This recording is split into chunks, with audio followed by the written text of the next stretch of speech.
You're listening to Not So Live from Asteroid G. I'm Mike Finkelstein, bringing you the spooky list in a spooky season of spookiness. With me in the booth, as always, is... So I've been thinking about it. I think Mike the Ghoul runs off the tongue a lot better than Ghoul Mike, so we'll say Mike the Ghoul from now on. Aww. How you doing? I'm doing good. So today we are going to be, because it's October at this point. Well, it will be when this podcast rolls anyway. It's October at this point, and that means it's the spooky season. I mean, we've been doing horror movies this whole time, but I feel like we really need to get into it now. So to kick things off for our spooky season, Mike the Ghoul. I don't know. I'm torn on this. The Crypt Keeper and I have decided that we're going to track the 10 best horror movies of all time. And this is, of course, our list, which means everyone else in the universe is going to disagree with us. Right. Full disclosure, we each have things on each other's list that would have been on the other's list if the other one didn't have it on the list. So, So we can do your list, or we can do my list, or whatever, or consider your list the second 10, or I don't know. The thing about it is that I listed, honestly, 16 of them, primarily because I had 10 movies that I felt really qualified as horror. And then I had another 6 that I liked that I'm like, well, they're horror, but they're also something else, but they're not. And for one reason or another, they didn't feel like they were proper entries. I don't know. Yeah, you had one on there I thought is like a very special movie, too, that could very easily be in the top 10, honestly. So, one of those subverted a lot of my expectations when I saw it. Well, let's go over my list of the honorable mentions, and then we can do your list. Okay. So my honorable mentions, I think, honestly, would start probably with Evil Dead 2. Like, the first Evil Dead was meant to be a horror, and then other movies have come out in the series that have definitely been more horror or more comedy, but Evil Dead 2 is a fantastic film, and don't anyone at me about this, but it's definitely horror comedy over just straight horror. Yeah, and, Ash, doing his thing, with the arm with the chainsaw and everything. Like, it's just very much more slapstick, but some great horror in there at the same time. It's a quality movie. There's that sequence where he goes a little nuts in the cabin because the cabin's driving him crazy, and like the deer starts laughing and the clock starts laughing and Heat starts laughing, and it's both completely silly, but at the same time, really kind of creepy too. Yeah, it's just a good movie. It fits right in. Slither. I love this movie, this James Gunn horror alien campy film, but it's for the first hour or so, despite some horror sequences, it's very much a comedy. Yes, yeah, it doesn't really hit that like horror element you said to like the third act right there, and then it does get like a lot of like body horror and a lot of just like nasty everywhere. Like it gets really fun at the end there. It's a really good movie. It's better than I thought it would be. It's not the one that subverted my expectations on your list yet, but it definitely was a very good movie. I like this one quite a bit as well. I like it a lot, but it definitely has actors that are playing to type and not playing against type. Like Nathan Fillion basically is playing not that different from Captain Mal on Firefly, which is action hero comedy kind of guy, not really the straight man, but kind of forced into the straight man sometimes. It's his kind of movie with a James Gunn trauma kind of vibe to it. So it's it's horror, but it's not really horror. Right. Yeah. Fright Night 2011. I love this movie. I actually like it. I know you're in disagreement with me because you have a list. But I actually like this movie better than the Fright Night from 1985. We will discuss, fear not. Yes. David Tennant and Anton Yelchin play a perfect duo together in this film. And just the guy who plays opposite them, whose name you told me yesterday, and now I've already forgotten again. Colin Farrell. Thank you. Colin Farrell is a fantastic vampire villain here. Do they overuse CGI a little much? Yes, they do.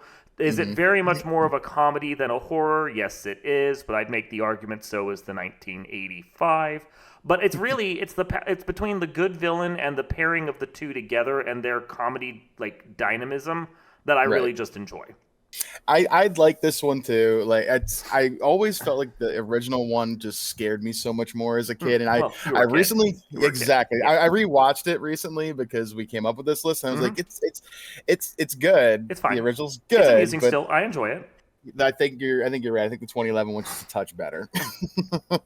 With that said, both of the Fright Night 2s are complete garbage. So skip both of them. Yeah. Don't bother. Reanimator is one of my favorite movies. It's I don't okay, I'm twisted. I'm not gonna lie. Reanimator has creepy moments, but it's like they're all played as punctuation to a really, really dark joke only you and the director are in on together. So I consider it a comedy with horror elements, even more so than some of the other ones on this list. I think it's fantastic. It's a great reinvention of the whole concept of Frankenstein. But Herbert West is so much just this sarcastic, like, deadpan prick that it just can't be anything other than comedy. Yeah, I got to watch this one again. I remember seeing it as a kid and having fun with it. And you brought this up a couple times, and I've filed this one away as like a rewatch, and I'm going to do that. I do think it's a good movie. I remember it a lot, but I'm not fresh on exactly what happens in it because it's been a while. But I'm going to watch this one again, and I do trust your judgment when it comes to such a thing. Yeah. I will note, and I think I've noted this in the podcast before, there's two different cuts of the movie. There's the R-rated cut, which had to stitch in a bunch of B-roll footage not B-roll, but deleted scene footage that they felt wasn't good enough for the actual movie, but the studio needed to put it in there because they cut way too much of the actual movie out. It's interesting. I think the unrated cut is better, but it is interesting to watch both versions just to see all the plot lines at play. So, yeah. Ready or Not, was this the one you were talking about? It's actually the next one, but this one was quite good as well. Wow. Yeah, and we'll get into your next one on the list as to why, because but anyway, we'll cover that. This one's very good too. It's really good. It reminds me a lot almost of like another kind of dark horror-ish comedy that came out recently called The Menu. Oh God, yes. You know, like I felt that could have been on our list. Should have been on my list. Yeah, fuck. It's really good, but this is that kind of like dark humor comedy that really speaks well when done right, and this is definitely an example of that. It is. It's dark humor, dark comedy, definitely speaking on the whole like poor versus rich, have versus have not. There's a lot of at play in the story. But I think the other thing that I think is like it's an interesting inverse of the whole trapped in a house kind of thing. Usually it's like a large family that's taken out by one or two people, and this one's kind of the inverse where it's one person trying to be taken out by the whole rest of the family. So it's curious, and I like it, but it also is just really dark and funny. Yeah, I agree. And then The Cabin in the Woods, which is this movie I love. This one has I think of it like The Predator, the first one, or From Dusk Till Dawn. If you stop the movie at just the right spot, go take a bathroom break, grab some popcorn, maybe grab a soda, spend 15 minutes away, and then come back, you're going to feel like you suddenly wandered into a completely different movie. Right. Yeah. This movie, like, I didn't bother watching it at first because this just struck me as like every other horror movie we'd seen for the last 10 years. And the fact that but the fact that it goes self-aware in it makes it so good for me. Like, I love this movie too. I adore it. It's fantastic. Yeah. It's a great inversion because it has a weird plot line running over top of like these guys working at an industrial facility, and they're kind of controlling the horror that's going on to this group of campers that shows up at a cabin in the woods. So it plays with the Evil Dead idea. It plays with like this weird subversion of like business types and so forth. There's a lot going on, and then it all builds to something, and then it just completely turns on an ear and becomes this absolute out and out horror gore fest. And that's when the movie sings. It's so much blood everywhere at the end of that movie. Like, it's good. There's some really good death in between there. Like when Chris Hemsworth, motorcycles into the hidden wall. Like, I never saw it coming, and it was so good. And you knew it was coming if you remembered the bird flying into it earlier in the movie, but you forgot in the moment, and then it happens, and you're like, oh man, that's so good. And just like little things in that movie were just fantastic. So much evil in that movie. I love it so hard. But it is also a Joss Whedon, Drew Goddard movie, which means it's horror comedy. And like that bloody sequence at the end, that whole last act, I was laughing the whole time. I know I probably shouldn't have been, but I was. Yeah, it was funny. It was funny. Really funny. Yeah. Okay, let's do your list, because you said that my list had like all kinds of stuff on it that you probably should have put on yours. So let's do yours, and then we'll get back to my actual list. Okay, so like starting out here, one of the movies recently that I thought was fantastic and didn't see coming was Get Out. Mm-hmm. I thought this was just really good. The twist of like how they're taking souls and putting them in other people's bodies and everything. The family being like so Stepford creepy the entire time, Mm-hmm. and the heel turn by the daughter at the end, which is Yes. so good. It's just this movie worked on a lot of levels. It was a Key from Key and Peele. I think this was his Jordan Peele's Jordan Peele. debut. Yeah. And I didn't see it coming. This dude does so much comedy, and this is just a really well thought out, well written movie. There's a lot of good overlap between comedy and horror, which, I mean, look at the list that we just said was only honorable mentions right there. Right. Get Out is definitely not a comedy. It has a few comedic jokes here and there, but it's social commentary mixed with a lot of horror. It didn't gel for me when I first watched it. I probably need to watch it again, but that's also because, like, I had everything about the movie spoiled for me, except for the heel turn by the daughter, and man, she's great. Yeah. We've covered her before on this podcast, and she's wicked evil. But yeah. like, I liked the ambiance, and I think the characters were good. I need to watch it again to just get into the story and just kind of enjoy it for what it is. But I don't debate that being on this list. I do think of the three that I've seen from him, Get Out, Us, and fuck is the third one? The one with the weird alien. Oh yeah, I don't remember the name of it. That's the title. That's the title now. The one with the weird alien. Yeah. Of the three, I think Get Out is his best. Yeah, I would say so. His other ones are pretty good. I didn't see the most recent one, but I mean, I feel like he does a lot of that same. He'll subvert your expectation in the movie, and he's got a very M. Night Shyamalan kind of need for a twist, which I think is going to get tiresome eventually. Yes. I think it almost did get tiresome with his third film, whose name I can't even remember, which should tell you something about it. Like, it wasn't bad, and I enjoyed the characters, and I enjoyed it in the moment, but it didn't suck me in the way, like, Get Out did, or, like, the first 2/3 of Us did. Right. Yeah. So the next one I had on here, and I put this on here because you already had an alien movie on yours that I would have put on here, is A Quiet Place. I thought this was just really good. John Krasinski and Emily Blunt are fantastic. I remember seeing the trailer for it before it actually came out, and I didn't know what it was even going to be. And then, like, when you saw the movie, it really had this the silence throughout the whole movie just really makes you just uncomfortable the whole time, which is something that I thought was really well done. It is. It's a good film. This is another one where, like, the basics of the movie were ruined for me before I got in, but it didn't, like, really kill it for me necessarily. This one is all about mood and ambiance the whole way through. It's hard. Yeah. The monsters don't show up until, like, the last third of the last act, and up until, well, except for maybe, like, brief glimpses here or there. But, like, the whole point of it is just the building terror. Like, it's not Hitchcockian, but that's the kind of thing I can feel about it. Like, that sense of just use the space to create horror even before, like, anything actually happens. Yeah, they're menacing creatures too when you do see them. They're definitely, like, creative and, like, the uniqueness of they don't look like any alien that we've seen before for the most part. Yeah. So I can buy into that as being, like, definitely very spooky and creepy. Absolutely. The sequel, only okay. Yeah, it's fine. The first one's way better. It's fine. Yeah. Next one I got on here, and I'm a big fan of this one. It's got to be the French one, I think, too. Is Let the Right One In. The Isn't vampire it not Swedish? Norwegian. So Norwegian. Thank you. Yeah, it's one of those languages. Yeah, it's got to be that one though. There was another version that was done not long after this one that was American. Now the Norwegian one is so much better. It's very gory. The little girl is, like, adorable and insanely creepy at the same time. It's just a very quality vampire movie done. I know you're a fan of vampires, so I was curious how you felt about this movie. I like both of them. I've heard the TV series they did based on this was ass, so I haven't even bothered trying to pick it up. But I would agree with you. I think the Norwegian. It's a foreign language I can't identify. I think the Norwegian version is probably slightly better of the two, although I do have a special place in my heart for the US one because it's one of the first films that the revived Hammer studio is doing again. They did, like, Woman in Black, and they did this one, and it's like, oh, Hammer's back, yay! So, as a fan of classic horror, Hammer has a name that I recognize. It's great.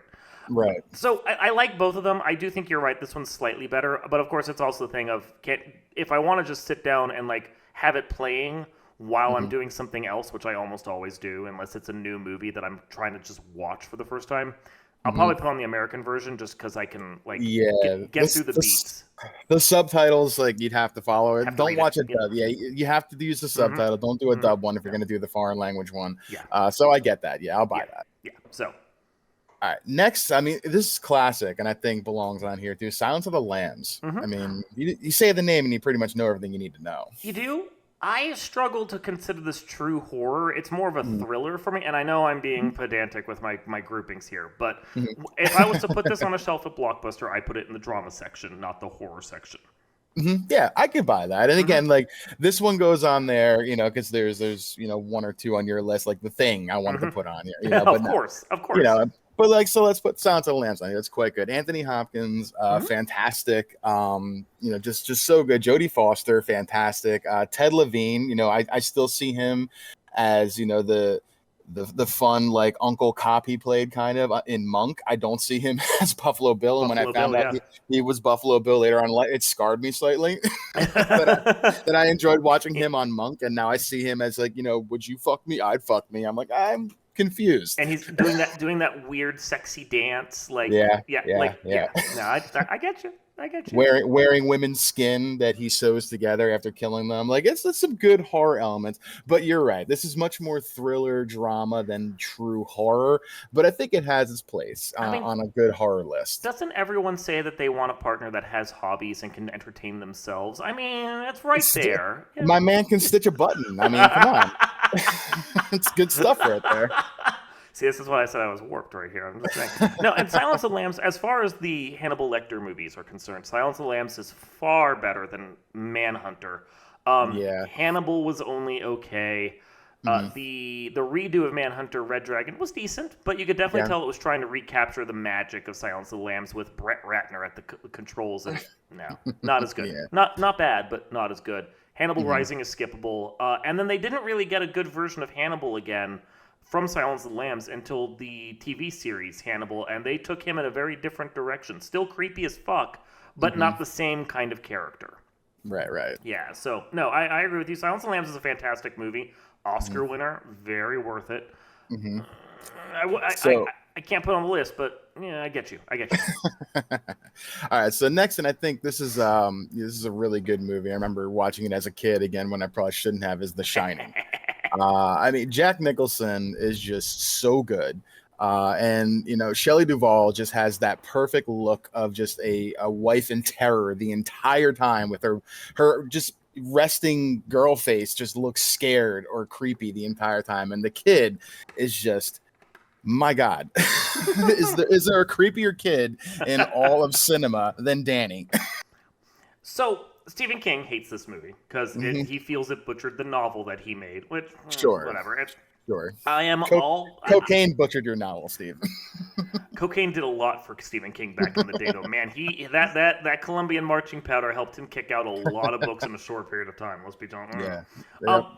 But yeah, no, he hates this one, and I'm of the opinion that when you sell the rights to a book to someone else, you kind of relinquish a certain amount of control, and you just kind of have to live with whatever happens in the adaptation. It's no longer your work; it's someone else's work. Your work is on the page. So, and there's certain books where you're just sitting there going, okay, well, they took the spirit of it and they did that, and I feel that's the case in The Shining. It's not nearly as bad of an adaptation as, say, The Dark Tower, which I just reviewed recently, and is a piece of fucking shit. That's so sad. I had hopes for that, seeing the trailers for that too, and it was really just garbage. It was absolute. It's not. No, we'll save that for it. We can go do a podcast on that after this. We'll talk about that one. Yeah, we'll talk about that one. But yeah, no, for what it is, Shining is good. It's. I think my big issue with it is it's got 70s pacing, even though it's controlled by Stanley Kubrick. So the moments of it are incredible. And then there's a fair amount of padding that if I were to have been the editor, I would have cut probably about 15 minutes of mood out of that movie if it was just me. There's 3 different run times of this movie: 1 hour 19, 1 hour 44, and 1 hour 46. I probably saw So the 1 hour 44, so I'm sitting there like, man, the 1 hour 19 sounds just about right for me. you're not wrong. There's definitely some elements in this movie that can be, you can trim about 5 minutes of just walking out of the hallways out of this movie pretty easily. And there's definitely some scenes of just that are dragged out. I get it. I think that this is just a very classic movie in the genre that I think just it holds up to this day. It's really, really good. It has a spot on my list, but your argument is also valid. No doubt about that. Oh, look, he's frozen outside. I've been feeling that for half an hour. Oh, man. All right. So next is from 2017, and I also have a special place in my heart for the 80s, sitcom or the 80s miniseries on TV, is the movie It. It would have been more entertaining if it had been a sitcom. I think that because the miniseries is uneven in places. Yeah, the miniseries has great elements in the first part of the miniseries, and the second part, it's kind of the same thing that happened with this movie. The first It from 2017 was fantastic. I saw it in the theater several times. Bill Skarsgård killed it as Pennywise. He did. Tim Curry will always be my original Pennywise. Don't get me wrong, but Bill Skarsgård did a hell of a job. The CGI in that movie was very well done. There was some really good jump scares. When Georgie's gonna get it, you're still thinking like they're not gonna show it, and then they show it. Wow. Georgie's not coming back from that, guys. Sorry. Yeah. There's some real good violence in there, some real just cerebral, shit from Pennywise that he just throws at these kids, feeding off their fear. It's just a really well done remake, and I'm sad that the second one was not as good. Part 2 absolutely shits the bed. There's no question about it. Like, the tone is so uneven in the sequel in comparison to the first part, which is great. And I think, okay, so the thing is, the novel kind of bounces back and forth, so you don't recognize necessarily how boring the adults movie is. Yes. But, like, when it's segmented on its own as a movie, the adults are really tedious, and they kind of even knew that because they had to film a bunch of extra shit with the kids so they could use it later. And they're like, let's just put some more of the kids stuff in here because, man, we don't have enough real good story for these adults here, and it's bad. And then Angel in the Morning shows up, and I'm like, what fucking movie am I watching? This is garbage here.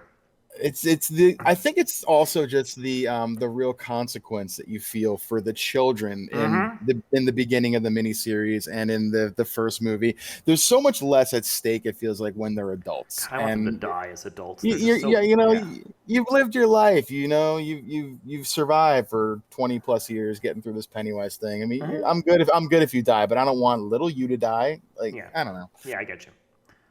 All right, moving on here, and I think this movie, I didn't see how violent this one was going to be coming, and I probably should have, was Midsommar. This is just viciously gory with the way they kill the one guy in the movie there. Have you seen this one? I haven't. It's another one that was spoiled for me a little bit because it's kind of a Wicker Man-ish kind of movie. Yes, it is. And I kind of wrote it off because I've already seen that movie. I've seen The Wicker Man. I've seen 2 versions of The Wicker Man, one of which is just absolutely unhinged with Nicolas Cage and is a piece of shit, but it's still watchable as all hell. Oh my god! But no, so I didn't watch this one. But everyone's like, you need to watch this one. I'm like, oh, now I don't want to because everyone's like, I think this one, I would be somewhat surprised if you came out of this one saying you hated it, just because of some of the I mean, I kind of get you. You like bloody stuff too. There's a lot of really good bloody stuff in here, and I'm not going to spoil the one kill for you at the end. But like, I mean, when they get this kid that had it coming, and you kind of like hope he has it coming, it's good. Okay, so moving on next is another really good one that I like, and spooked me out in my younger years is The Ring. Either one of these are good for me. I think the one that was done in 2002 in the USA one is quite good. I think the original, The Ringu, a few years earlier, the Japanese one, is also very good.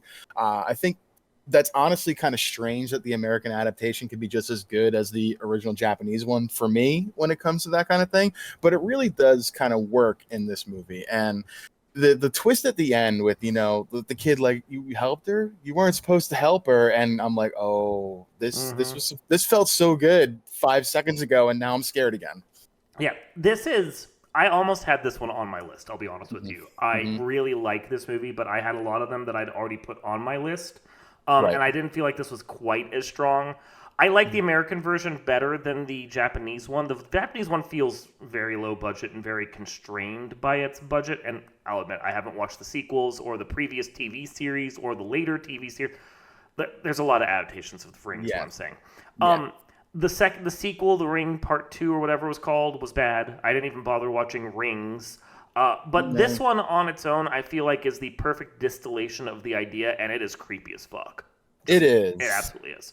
The initial kills in the beginning too, like when you see the girl like in the closet and the way her face is and everything. Oh man, it's a really good jump scare with so much good horror and twist and mangled face right there. It's so good. It is, and it's smart horror design because it keeps the monster hidden for basically 6/7 of the film. It's like, and when it finally reveals exactly what the monster is, not spoiling it, that reveal is just scary as shit. Like, that was a fantastic opening right there for that. So the movie is wisely made. Yeah, and like it's still just so funny to me to this day that the Samara is actually the voice of Lilo from Lilo and Stitch too. So very different genres she went down there. Shouldn't have trusted Stitch then. No, apparently not. Yeah. Apparently not. I mean, Davy Chase, I think, is her name, and like I don't know. My wife pointed that out to me, and I was like, oh, wow, okay. The crossover we didn't know we needed.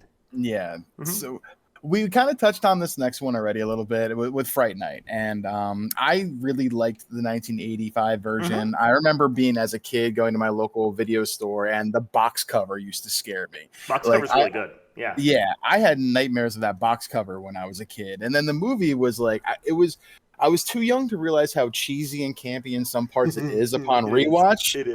It's very 80s.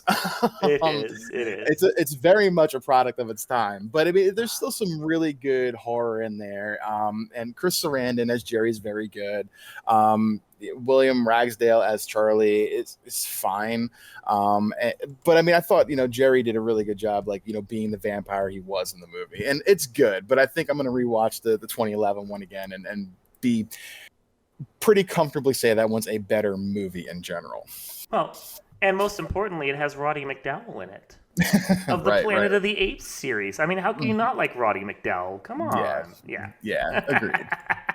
And I put this last one on here, honestly, just for you. I know. I saw it and I'm like, oh, yeah, that's on there. Yep. I see it. And it's only on here. And you already pointed it out with that 70s pacing. And boy, if you want to talk about 70s pacing in a horror movie, this is the one for you. Is The Exorcist. Exorcist, I just think that I put this on my list because I think it's a good movie. It's definitely slow. It's definitely aged. There's a lot of, church stuff in there that's not up my alley, but it's fine. The thing with this, I just really appreciate what this movie did for the horror genre as a whole, which is why I feel like it has a place on a list like this, because of how this really springboarded that like last 50 plus years of horror that we've gotten to be able to watch. I think really came from the success of this movie. I can see that. I don't agree with you, but I can see that. This movie just bored the shit out of me. So, but I knew one of these was going to get on here, and I prefer The Exorcist to The Omen or Amityville Horror or fucking Rosemary's Baby. No, if any of these are going to be on here, it's going to be this one. I understand. Rosemary's Baby is a fine movie. I see that on a lot of lists, and I'm like, that's fine. But to me, it's no Exorcist. And I'm not going to go out of my way. I will watch this movie this time of year because it is spoopy season. I will not go out of my way to watch this in April, okay? I will go out of my way, though, to watch, Sounds of the Lambs. So take that for what you will. Sure. So now we get to the list that I made that I sent to you, not expecting that you would just basically agree with all of it. So this is the list we have now, apparently. So this is our list. So at number 10, I'm going to get some flack from people online about this, but at number 10 is not any of the other movies in this series but Prey, the most recent Predator sequel, which I honestly think is I love Predator. It's fun, but it's also very much a parody of the action genre of the 1980s. You get all the big muscle-bound guys together, and then you come up with something that can kill them. That's the goal of that movie, and it's great. Prey, however, is horror. It's action sci-fi horror that doesn't bother trying to play parody at all and just commits to the bit. It feels like a movie. Like, I love the original so much, and I had very high hopes for this one when I saw it come out on Hulu or whatever, and I watched it, and I was astounded with how good it was compared to the original. It really felt like they took things that went really well in the original and just improved upon and did it right for this one. And that's not to say they did things wrong, but things that didn't necessarily need to be in there, to your point of the Arnold and Carl Weathers, fist slap high five and showing the biceps. Like, we're going to throw that in there because Arnold. You don't get that in this movie, and it's just a better movie. The plot's good. It's fantastic. I really love this movie. It was great. It is great. And I mean, if we're going to have any of these movies on the list, and you'll see there's another movie from this whole big franchise that I put on here as well, for good reason. But if any of these movies were going to be on the list, I feel Prey had to be the one. And for those that are interested, will be coming out on Blu-ray, I believe in October. So yeah, it's a great movie. That's on my must-buy list. Oh, yeah. So I know you haven't seen this one unless you've watched it in the last couple weeks since we discussed these the last time. Okay, then that's fine. I'll probably catch it sometime this month, though, because I'm sure it'll be on TV somewhere over the next month. The American version will. But Dracula en Español, the version filmed at the same time as the American version on the same sets with similar costumes and different actors.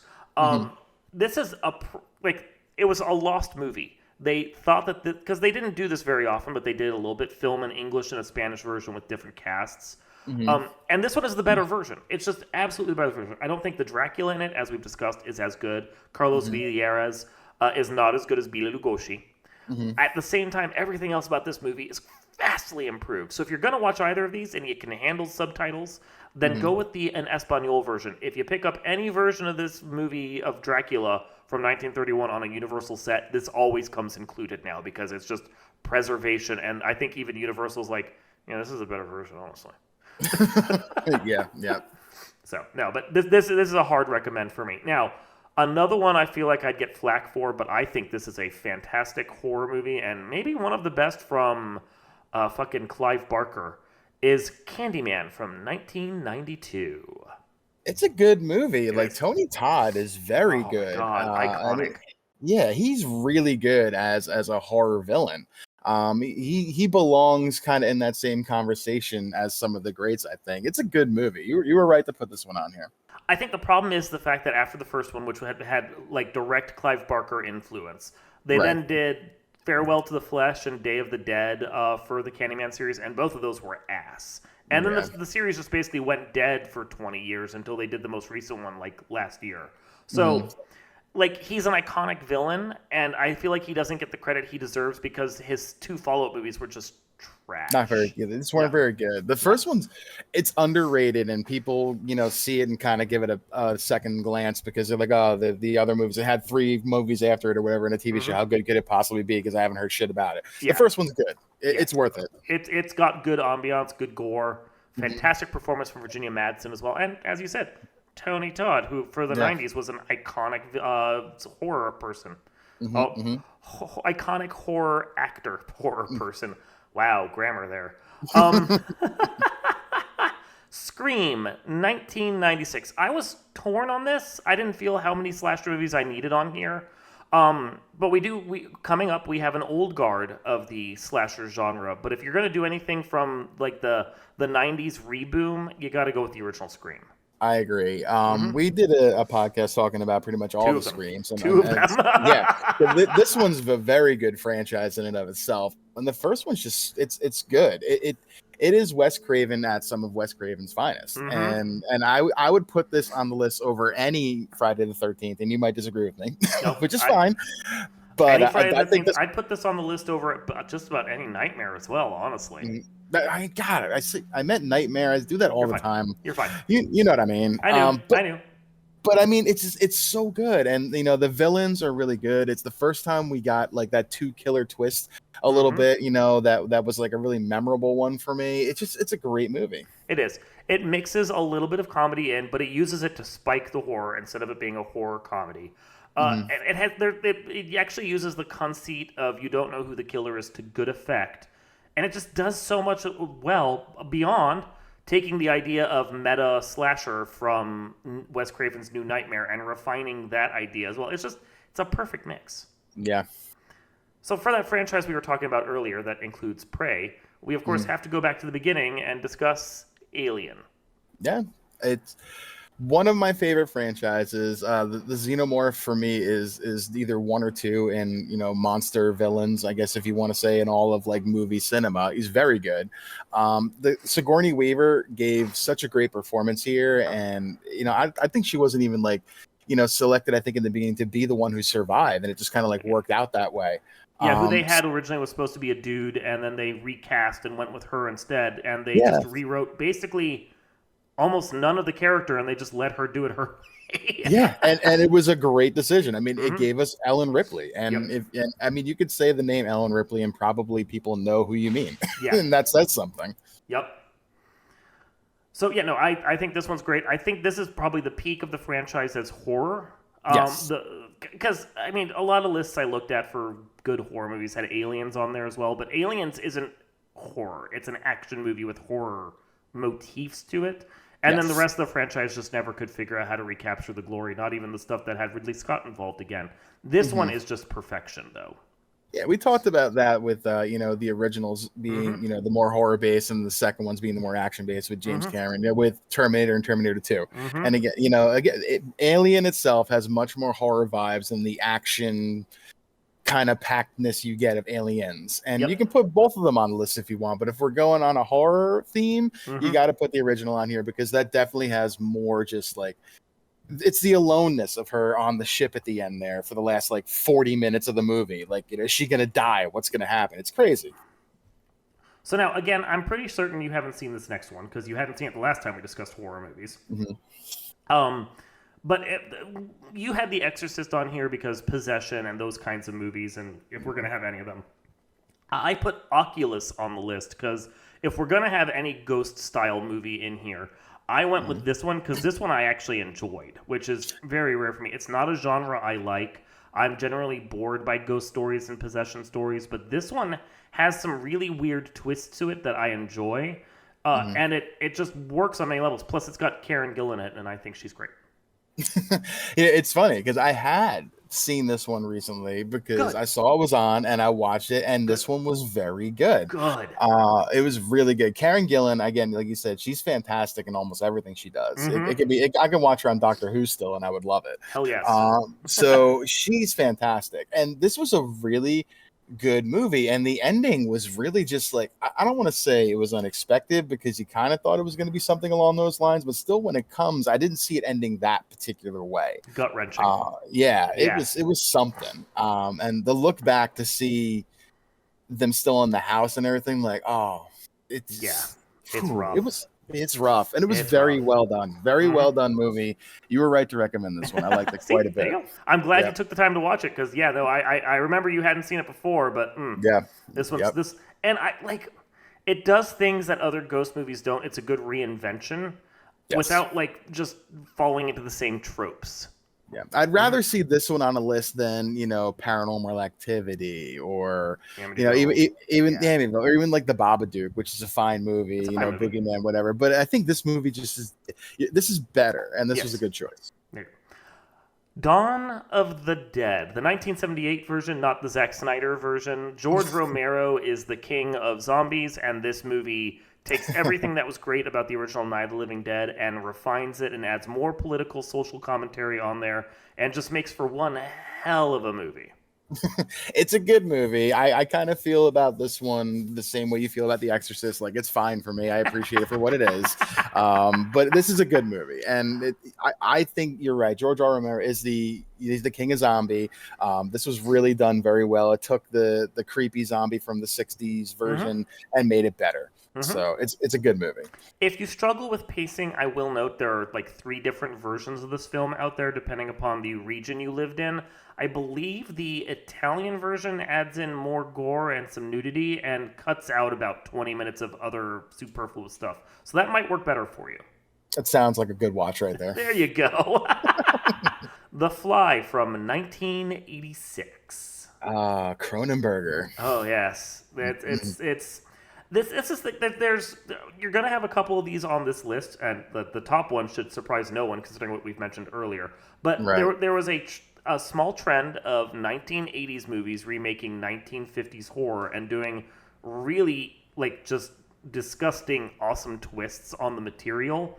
And like if it wasn't for the fact that the setup is the same, a teleportation device and a fly.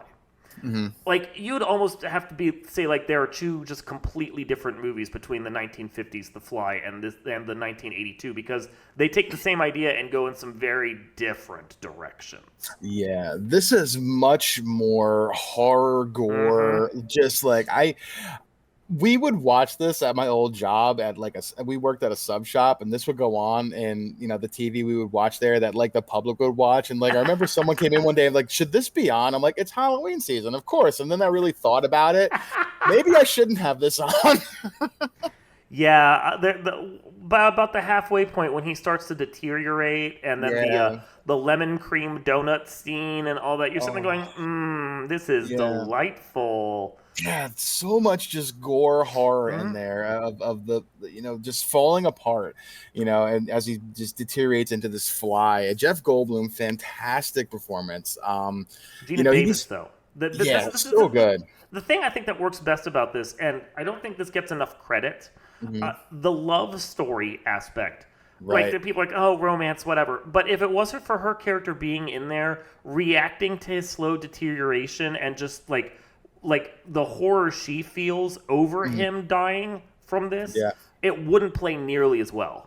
Yeah, and the fact that she has to be the one to pull the trigger because he's just become this like little writhing mass on the ground. He like grabs it with his mandible and like puts it to his head, like finish me off kind of thing. Like oh, it's so twisted and so gross. It's great. It's great.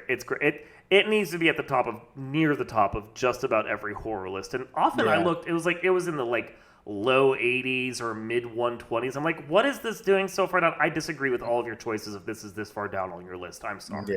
Yeah. This belongs near the top. It's such a good movie. Funniest moment though, my sister Bridget, who used to do stuff on this podcast, she saw the movie in theaters with my sisters. And, he gets into the pod and the fly flies in, and then they transport, and then pod opens up and the gas releases and he steps out and he looks the same. But she screamed in the theater, "My God, his eyes!" And the entire theater just died laughing. Wonderful. I can't not think that every time. My God, his eyes! And it's just Jeff Goldblum. Halloween, 1978. Not any of the remakes, not any of the sequels. We've discussed this movie before, but it has to be near the top because it wasn't the start of the slasher genre. We can point at Black Christmas. We can point out some other ones.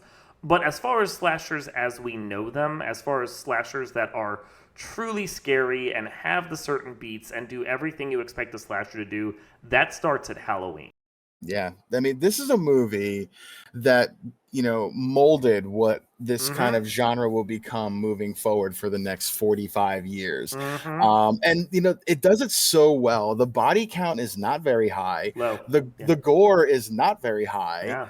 There's a lot of things that other movies had done after this that you could say whatever air quote is better, but they never could hold a candle to how good this was. Jamie Lee Curtis, the original Scream Queen, put on the performance of a lifetime, and it just the only flaw in this movie for me, and it's not even a flaw in the movie, it's just a funny little like urban legend quip, is it's set in Haddonfield, Illinois. If you look, all of the cars have California license plates. So it's a fun, I don't know how they missed that one. It is the only flaw, and otherwise it is a perfectly done horror movie.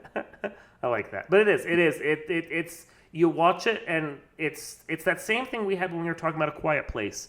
There's not a lot of violence in it for the first 2/3 of the movie. But what's important is this building sense of dread.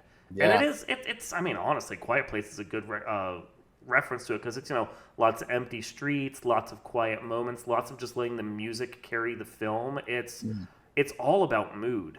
Yeah, that theme, that doom doom doom, yes, boom, like it just, you can still feel that, from when you saw it as a kid. Like I hear that sound and that tone means Halloween for me. It does, and it comes from this movie of the same name. It's so perfect. Yep.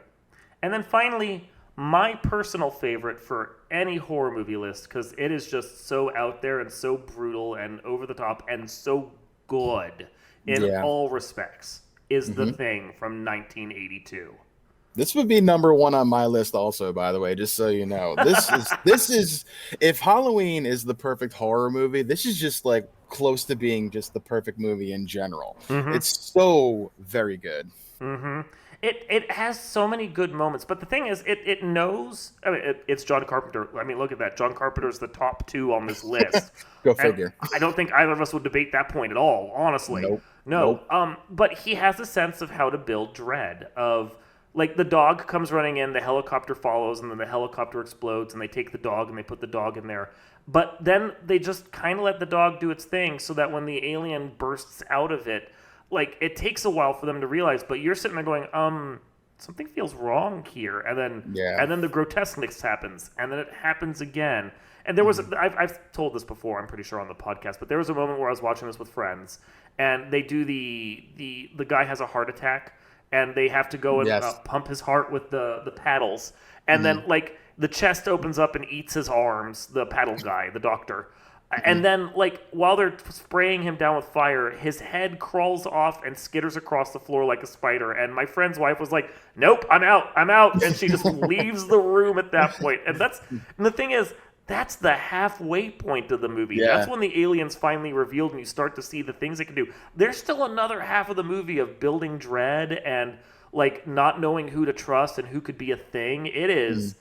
It's masterfully done, and it's such a pity that, like, everyone hated it when it came out. It really is. Like, we've talked a few times about, some films on these lists that have been lacking in what you would call pacing. Yes. This is pacing done fucking perfectly. Yes. Every time you feel like you got a feel on what's going on, something else triggers to make you not comfortable again the entire time. The first time I saw this movie, it was, as a kid, it was on, like, middle of the day, like on, like, whatever, TBS or whatever. I did not know how gory this was till I saw it later on in life at like 3:00 in the morning on, like, FX, and I'm like, is this the same movie? This is so much better. Yes. And it's that thing of taking a 1950s movie that was kind of only okay. There are some good moments in The Thing from Outer Space from 1957. It's fine.